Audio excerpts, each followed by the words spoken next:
அப்படிப்பட்ட முருகனவன் ரொம்ப ரொம்ப சின்னவனா சுவாமி.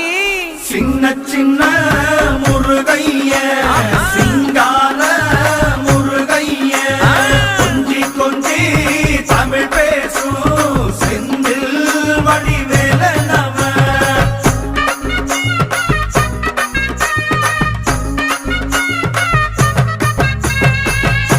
தமிழ் செல்வன் என்பார், சத்குணசீலன் என்பார், மயூர வாகனன் என்பார், மருதமலை ஆண்டவன் என்பார், சென்னிமலை சுவாமி என்பார், சிவன்மலை வேலா என்பார், ஞானபடி வேலன் என்பார், வேலாயுத சுவாமி என்பார், தேவாதி தேவன் என்பார், ஸ்கந்த குரு என்பார், அவ்வையிடம் ஆசி பெற்றவனாம், அப்பனுக்கே பாடம் சொன்னவனா, கார்த்திகை பெண்ணிடம்